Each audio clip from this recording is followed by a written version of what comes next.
What is up, you guys? I'm Charmx, and today I'm going to be reacting to strangers trying to sell you stuff by the Odd Ones Out. I love the Odd Ones Out. Also, as a side note, I apologize for the camera, like right now, because you might not notice this. I'm going to try to fix this in post, but it's really bluish, and I don't know why. It's the camera. This morning I had some big problems trying to get my recording software to work. It like crashed and I had to restart my computer. It was like half an hour of crap I had to deal with, or 20 minutes, I don't know. But anyway, hopefully this is gonna be awesome. The original link's in the description. Make sure you guys go subscribe to the Odd Ones Out if you haven't already. And without any further ado, let's begin. Hey kids, do you want some candy? Yeah! No kids, never accept candy from strangers. Don't you know candy can cause cavities? Next time a That's disturbing. Why do you gotta make his teeth look like that? Oh my goodness. Yes, I am aware candy can cause cavities. In fact, got some candy right here. I actually have a 10-pound bag full of candy that I eat just because it helps stop my hunger. However, I don't know if that's really the best idea because it is just plain sugar that I'm eating. Either way, I've been eating a lot of candy recently. Stranger offers you candy? Just think about all the cavities you'd get. This message brought to you by the Dentists of America Association. You've all heard the phrase stranger danger, right? Probably a parent/guardian taught you that you should never trust strangers. And that's really solid advice because you're just a dumb kid who doesn't know what a pedophile is. But all those parents Is that Jared from Subway? /guardians grew up without the internet, and the internet is full of strangers. And I'm one of them. How much do you really know about me? I'm a math education major. I want to be a math teacher. Is that I used to have a speech impediment when I was little. I think it was the Halloween after the bunny. And that's why I'm a furry. I, James, was a bedwetter until I was 8 years old. Okay, granted, you do know quite a few personal details. Probably more than, like, your friends would know. Like, would your friends know that you wet your bed up until a certain age unless you actually told them? So we probably know a good amount. We probably know a good amount.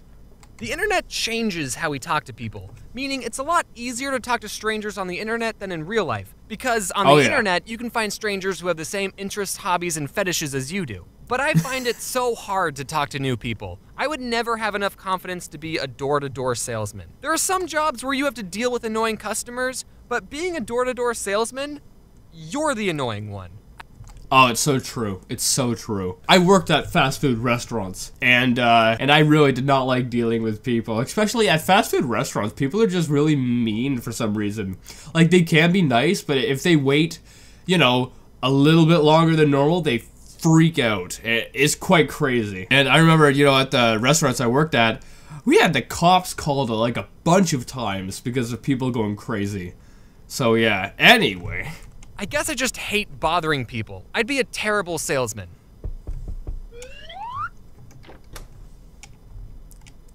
What? Do you have a water filter? Yeah. But I was just thinking that I could use another one. Oh, then you probably don't need this. I'm sorry for wasting your time. One time I actually did have to be a door-to-door. I thought it was gonna be like, is your fridge running? Well, you better go catch it. Salesman for a Boy Scout activity. But I wasn't even selling anything. I was just telling people about a canned food drive the Scouts were doing. As a troop, it was our job to go door to door and ask people if there was any non-perishable food that they were willing to donate. Being a nervous little kid probably benefited me because most people were super nice and a lot of people donated stuff. And even the people who didn't donate were like, "Oh, sorry, I don't have anything on me." You don't have any canned foods? Well, dude, that's perfect. The house next door just gave me some. Here, these are for you. But there were two houses I went to that I still remember to this day. One guy pointed to his no soliciting sign and asked me if I knew what it said. Yeah, I know what soliciting is. Man, when I was younger, I had to go and like, kind of do this kind of stuff, but not for like Boy Scouts or anything. But I had to like go and get, I had to go like sell candy bars for some like, I don't know, raising funds for something. And it was so bad. I hated talking to random strangers. And I specifically remember one time, I think I might have said this in another video, I'm not 100% sure, but one time, we went to someone's house, and they opened the door, And the guy was just standing there in his underwear. And I was just a little kid, and like, you know, that like, ah! That like scars you for life. And I think that was probably one of the last times I ever did the fundraising thing. I'd always thought that soliciting meant I couldn't sell you something, not that I couldn't ask you for free food. And at the other house, all the guy said was, listen, I'm not interested. And then both houses slammed the door in my face. Some of you are probably thinking, that's it? That was nothing. And yeah, looking back at the situation, I got off pretty easily. People who are a full-time door-to-door salesman probably have to deal with way worse stuff every day. But to a fragile-minded kid who was just doing what his scoutmaster told him to do, those experiences scarred me. Exactly, exactly. But in my situation, it wasn't just someone saying, oh no. It was like a half-naked person just opening the door. And that scars you more than someone saying, oh no. Luckily, I'm not a salesman, so I'm usually the person on the other side of the door. I never know what to say to these people. For the longest time, I used to tell them the exact same thing. My mom's not home. But one day, that's not gonna work. So for now, I just have to pretend that I'm interested, tell them I'll give them a call, and then put their pamphlet into the pile. My grandma, however... See, when that happens to me nowadays, because it happens, I don't know, every now and then, I kind of look out the window and see who it is, and if it's someone I actually want to deal with, I might answer it, but for the most part, I just don't even answer the door now. Because, you know, you get people coming in saying, oh, we need to sell this and that, and my parents are so bad at it, like, if they answer the door, they'll invite the person in and talk to them and all this. I, on the other hand, I just won't even answer the door. I don't have time to deal with it. However, would, treat these door-to-door salesmen very differently. You see, my grandma is known as the nicest person on the planet, so she would invite these salesmen inside, offer them a glass of water, just like my parents, and then show them pictures of her grandkids. I'm not exaggerating. One time I was at my Gram's house just playing some video games, and this person, an adult person I'd never seen before, just started watching me play. Are you one of my cousins? And then my grandma handed him a big cup of water filled with ice and a straw. They talked for a bit. He left, and I asked, Gram, who was that? Oh, it was someone just trying to sell me a vacuum cleaner. But it suck. See, my parents are like that. My parents are exactly like that. They'll invite them in and have a freaking long conversation of their life goals or whatever. And I am so unlike that because, I mean, it's such an inconvenience. Salesmen don't have it the hardest on the doorstep. There's also Jehovah's Witnesses and Mormon missionaries who are literally trying to save your soul. I can't even get mad at these people because if you had the secret to eternal happiness, wouldn't you be telling everyone in your neighborhood too? They're trying to do good and all, but whenever they show up, hello, do you have time to be baptized? Oh, sorry guys, but you're wasting your time. You see, I'm an YouTuber, so I'm not going to heaven. Here's a story that's a prime example of me failing at talking to people. I had just finished grocery shopping at Walmart, and this isn't important to the story, but Adam from Something Else YT was there. Hello. Walmart's where I make friends. I was walking to my car, and I started eating an Uncrustable frozen PB&J sandwich. Oh, that's a that's a real detailed chewing going on there. Sandwich that I bought, and this guy drives up to me and yells, "Man, you're not even waiting to get in the car. You're just eating that thing up." What? Yeah, I was hungry. Then he pulls his car over and says, "All right, listen, fellas. I'm traveling to Buckeye, and I need $8 for gas, but I forgot my wallet at home." And I thought, huh, that's coincidentally how much a pack of cigarettes costs. He offered us his CDs in exchange for $8, but Adam said the smart Was he trying to sell you his mixtapes? thing. Sorry, man, I don't got any cash on me. And he showed the man his empty wallet. Poor. All I have is a 10. You stupid mother...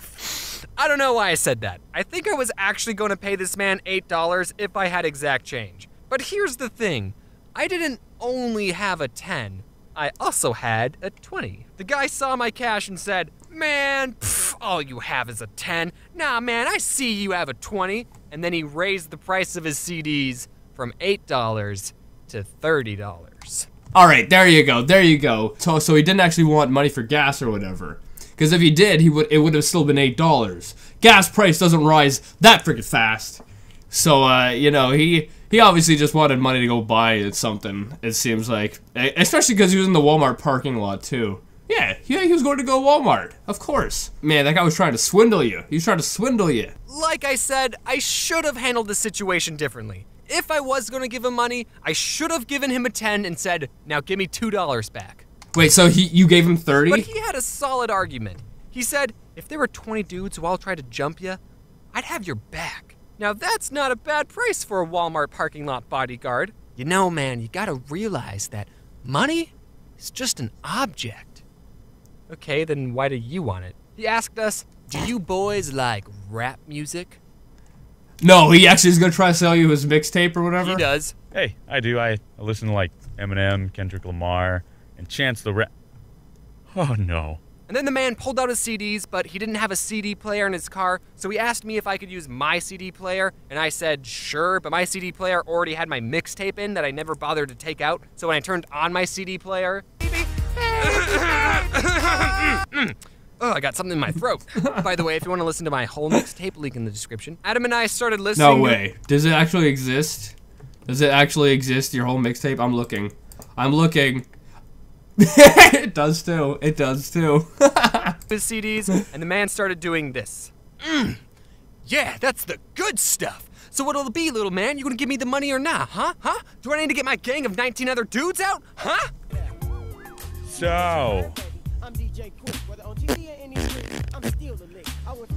now $30? No, I just gave my last 30 away. I can make a video about this.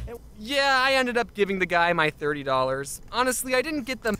Why not? You should have gave him 10. He wanted 10 for gas, which obviously wasn't for gas. But as soon as you raise it up from 10 or from 8 to 30, you know, obviously he wants it for something else other than gas, because, you know, $8 is one thing, but gas price doesn't rise that fast, so obviously he just wanted to swindle you for more. A meth head drug user vibe from him. He was more of a goofy dad who just needed $30. And after I gave him the money, he thanked us, saying things like, God bless you, and talked about how much he was going to miss his CD. But turn the music down, I miss it already. Now, was I scammed out of $30 and secretly Yes. this guy is laughing to himself that he sold a used rap CD to a white boy? Yeah, that definitely could be a possibility, but I hope whoever this guy is, that he pays the good deed forward. And I hope you made it to wherever you need to be. In conclusion, never carry cash on you, kids. Yep, never carry cash on you. Unless you're doing something that you don't want a paper trail. But yeah, I personally try to use credit card a lot, but you should have just gotten your car and left. You should have just gotten your car and left. I mean, or you just gave him $10 if you're gonna give him any money. Give him maybe $10. But anyway, I hope you guys liked this video. If you did, make sure you give it a thumbs up, possibly share with a friend. If you're new, and subscribe to join the family. Also, make sure you guys go subscribe to the Odd Ones Out, as well as something else YT that links in the description. I'll see you guys next time. Boop.